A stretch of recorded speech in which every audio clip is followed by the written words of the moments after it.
Welcome to the LA Business Podcast, a forum for business owners and senior executives to share the experiences about the elements that drive their success. Your host is Robert Brill, CEO of Brill Media.co, an Inc. 500 company delivering the power of hyperlocal advertising.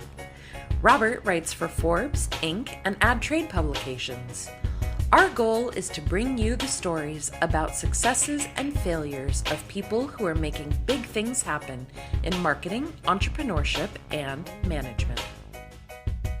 Hey everyone, welcome to the LA Business Podcast. Today we have Rick Robinson, an out-of-home media executive, public speaker, and partner and chief strategy officer at Billups. Thank you for being here, Rick. My pleasure. My pleasure. Thank you, Robert. So Rick, I've known you now for, I don't know if, it seems like, I think it's actually closing in on a decade, a lot closer over the last few years. What I think is supremely interesting about you is that you have built your career integrating art and business into a singular, cohesive stream of consciousness, shall we say. Can you speak to, like, that seems like you're living the dream from the perspective of being able to connect both sides of of who you are. Can you speak to how you crafted that over the years? You know, I didn't think about it too much. I just said yes all the time. Okay. And that sounds like a little bit of a flip answer, but the truth is, I just said yes a lot. Look, and when I first discovered the billboard business, to me, they represented public sculptures. And so I approached them with that mindset, which allowed me to have a different take on it than everyone else and carve out a niche for me in the out-of-home media world that was unique to me. And at the same time, what I learned communicating on the streets and out-of-home media also influenced my artwork, which is more of an intimate one-to-one level. So they really went hand in hand. And honestly, you know, whether you're communicating on the street with big visuals and colors and shapes and spatial relationships and words and the context that's surrounding those messages, or you're in an art gallery, you're using the same toolkit: colors, shapes, spatial relationships, words, lack of words, all the contextual meaning that surrounds those components. So it's just a matter of which environment you're playing in. But to me, it all comes from the same place. Incredible. And so how long have you been doing this overall, Rick? Well, you know, I've been an artist my whole life. Started showing my work in the 80s in San Francisco, and I got into the billboard business in August of 1986. Incredible. I mean, that's an incredible career. You speak all over the world at out-of-home conferences. You're published in all kinds of trade publications. And I'll say, I think you're one of the most dynamic speakers that I've seen, because I'm a student of communications, and what I really enjoy about watching you do your craft is that you know how to make a connection with people in a way that is real and authentic. And I suspect there's no real question there, but I suspect that comes from a lot of personal power. I think you feel, it seems like you feel strongly about what you do, and you love it, and your passion is that has to be right? I think that's with anything. You know, if somebody feels it viscerally, and you know, you see it, and it's like I know, it's kind of like you jump up in the air and you stay there. Yeah. Right? You're in this suspended state of elevation. And if you find that, and if all those dots connect for you, then the odds are you're going to be able to communicate about it in a very powerful, meaningful way. You know, everybody wants to connect to somebody or something that has a level of authenticity. That and I don't. It doesn't matter what it is. You don't even need to understand the topic. But if somebody is coming at you from the heart, and you can tell that it's quote unquote real for them, for lack of a better word, you know, you're going to like that. You're going to look, you're going to listen, you're going to want some of that. Yeah. So, Rick, I don't know what type of metrics you disclose publicly about Billups, so it's kind of a soft question. But for our audience, Billups is a from my perspective a massive company. What do you guys generally say about like what you guys do in the marketplace? Sure. So Billups is the largest independent out-of-home managed services group in the country. We've got just shy of 100 people. We're across 16, 17 cities now. Most of our effort is towards the managed service of planning and buying out-of-home media. We also have a very strong data science discipline and software team. We're all about being bullish on out-of-home, and we believe in investing in speed and precision.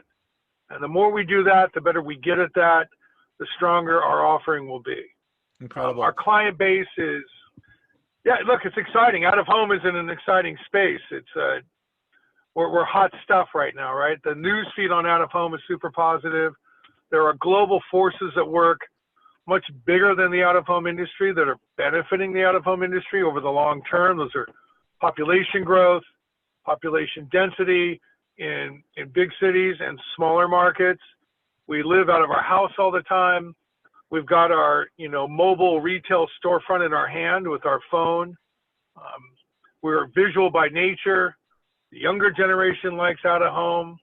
And what's also happening is that the relationship between out of home media and the cities the medium serves is changing. It's becoming more essential. The medium's becoming the voice of those cities. And a lot of that has been brought forward by the conversion to digital hardware all over the globe, really. And so that affords the out-of-home suppliers to share that space on the fly with wayfinding messages and public service and public safety messaging, art messaging, all kinds of other types of public information that supplement the dominant messaging, which is commerce, of course. And so if you have those multiple touch points with the community, then the relationship between that messenger, out-of-home media, and the people in that city becomes more complex and lives on different levels of utility. So, Rick, someone recently came up to me about 6 months ago now and said, I have an opportunity to invest in a billboard, like a big, I think what do you call the largest billboards that are by the side of the road, like super bulletins? That's not right. It's something else. Bulletins, that's fine. Bulletins works. And the concern was in the time when cars are self-driving, are people going to be looking up enough to make that investment pay out over the long term, over the next 20 or 30 years? Do you have an opinion about, the day that self-driving cars, the 5-year period that self-driving cars goes from its infancy to a regular sort of occurrence, and the majority of people are doing that? Do you think the value of bulletins and other similar types of digital out of home inventory remains high, or how does that affect it? Because the concern is people are going to be looking down at their phones. Sure. So what you're referring to is one piece of the out-of-home pie, which are what we call roadside billboards. Certainly anything in a mall or airport or stadium or train station, anything street level in a high pedestrian density market like New York, San Francisco, Chicago, et cetera. Any out-of-home in those environments won't be affected in any way by quote-unquote self-driving cars. So keeping the conversation to roadside billboards, at this point, I think it's unknown. I do believe, however, that the relationship between the automobile and that structure will remain. The question is, in what way? Right now, given today's technology, what we do is we position an ad on the board that's at the appropriate height and angle to the street, so people looking out their window can easily see the message. So our goal, if you look at it broadly, is to get the message from the billboard into the car. So now in the future, self-driving cars, at least the mock-ups we've seen, show people, facing each other without the need to look out the front window. It also shows different types of digital glass where you can have different types of messaging or different types of interaction. So my view is, the purpose of that real estate, those billboards, will just shift. Maybe it's part of the navigation system. Maybe it's serving messages into the car electronically as opposed to visually now with vinyl or a digital sign. Wow. I do believe that real estate, that pole in the ground that's positioned adjacent to a roadway where cars are traveling, that real estate will maintain its value and probably increase in value. It's just the function of that real estate and its relationship to automobiles will evolve with technology. That's fascinating. Like I love that. I think it is. So Rick, there are two key questions that I want to answer that I want your opinion on. Is regard to scaling and building a business, and it comes from my own selfish interest because we're in this growth phase for our business right now, and it's for the benefit of the listeners. So I want to ask you kind of like the same question, but from two different perspectives. From an inside Billups perspective, what is Billups doing to grow? What are the things that you've seen prove out over the last few years that is responsible for the growth of your business? Let's start there. Let's look at inside Billups. I mean, like from what I know about you guys are taking risks right and left. I think that's probably part of it. But what's the secret that business owners and entrepreneurs should know about growing and scaling their business? Oh my gosh. First of all, muster amazing amounts of enthusiasm every morning. Yeah. Right.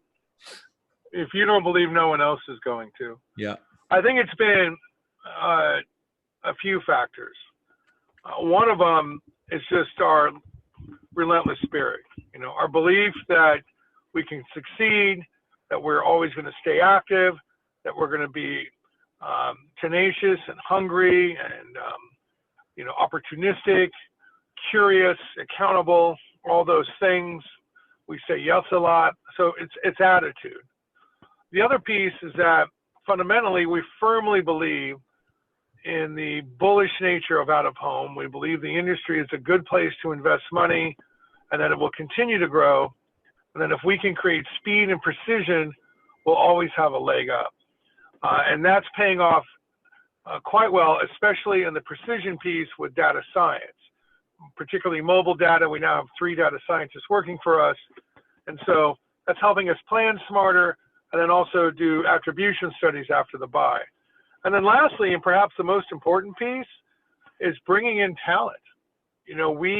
We've curated one of the strongest teams of out-of-home experts I've ever seen anywhere. And they're all over the country. Our bench is deep.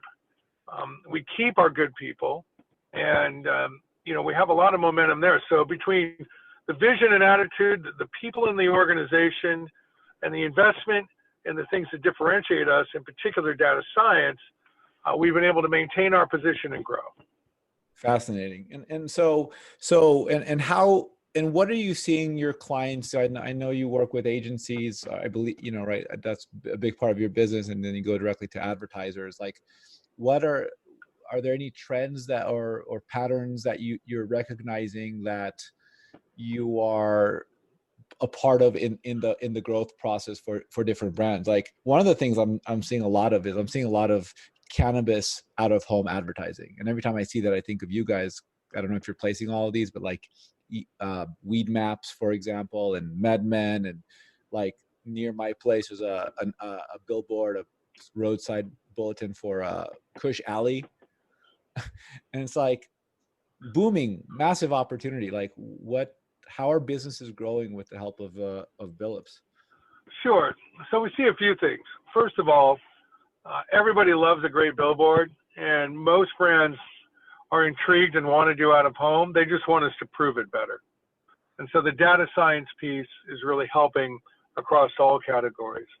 In terms of specific areas where we're seeing increased interest and activity, one of the biggest is direct-to-consumer brands or e-commerce brands.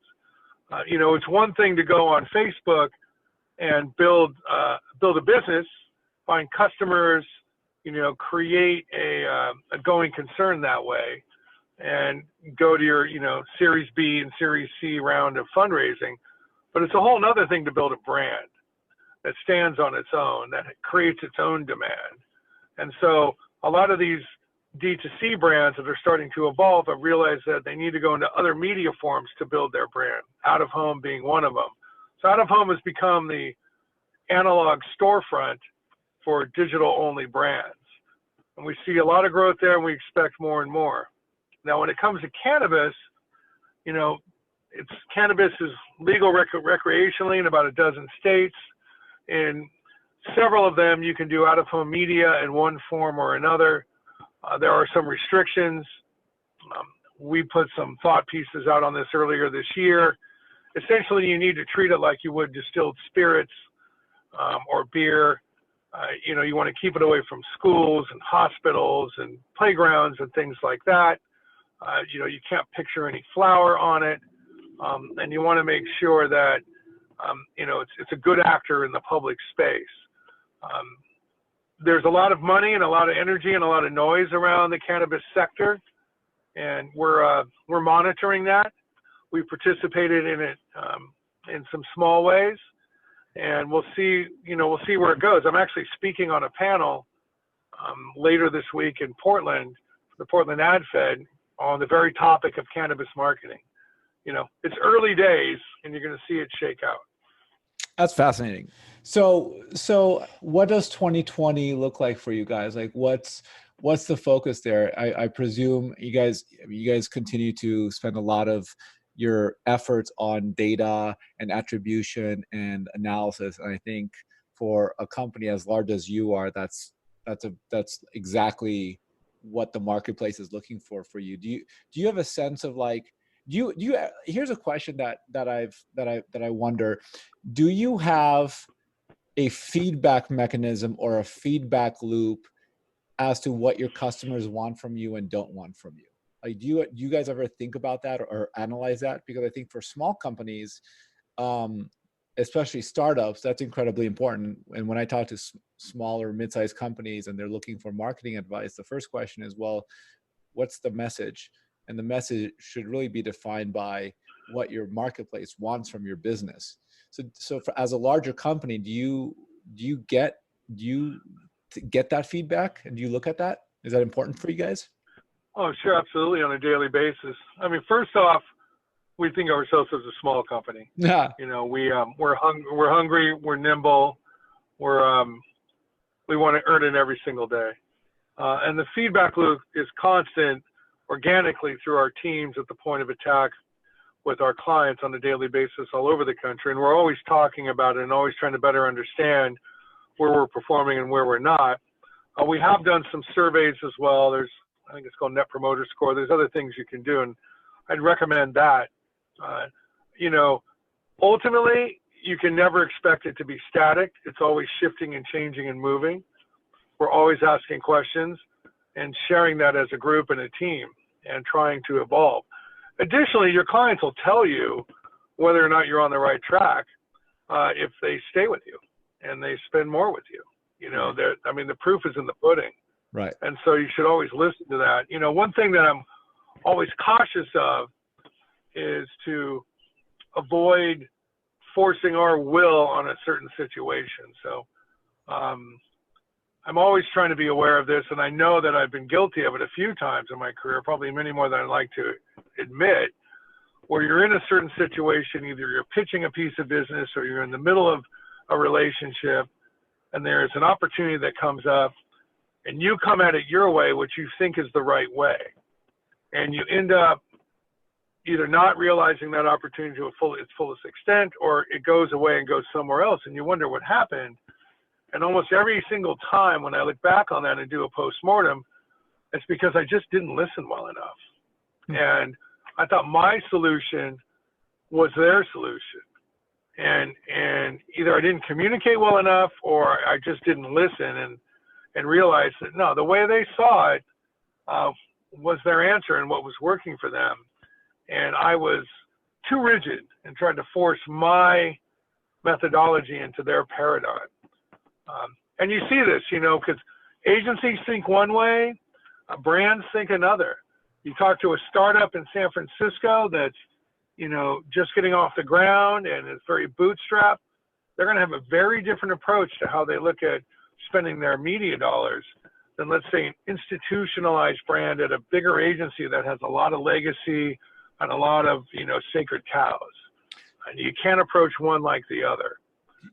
So you're always shape-shifting, and you've always got to be aware of that. Do you have an opinion about which one is doing better? An institution like the institutionalized cows, or the startup that's trying to still figure things out? I'm sure you probably see good in both. Yeah, I don't know. I don't know. Is one better than the other? It's what works. There's a lot of conversation out there about what's happening in the big holding company agency world, what's happening with big brands, the struggle for clarity, the struggle for focus. You see a lot of movement going on. So certainly if the average lifespan of a CMO is less than 2 years, something's not quite working right. When you see all the movement of big brands from one holding company to another, you wonder why that's happening with such frequency. So there's something appealing about the nimble, on the fly, quick decision, shotgun approach that you get from startups and smaller challenger brands and things like that. And sometimes you can really pull off something special that way. But I wouldn't discount the value of the rigor and legacy and learning that is accompanied with, a more historical brand. So you probably want the best of both. I know I kind of hedged on the answer there for you, but I wouldn't point at one as better than the other in an absolute way. Sure. I think most absolutes are probably wrong. Sure. So Rick, changing topics a little bit as we wrap up the interview or the episode. I'm a big foodie. What's your favorite food in Los Angeles or anywhere really? Like where do you like to go eat? Right now, my favorite place is called Manuela. Okay. It's in the Arts District. It's right next to Hammer and Worth Galleries. It's on 3rd Street. Terrific setting, incredible food, and they have a flank steak with eggs. Can get any time of the day. That is chimichurri sauce. It's outstanding. Okay. So makes me want to go there right now. I do want to go there right now. All right, Rick, this was great. I appreciate you taking the time. Tell our listeners where they can find you. Billups.com, Billups, Billups.com. You'll find us there, or rick.robinson@billups.com. Happy to field any inquiries. Thank you, Rick. Have a good rest of the day. Take care, Robert. Bye-bye.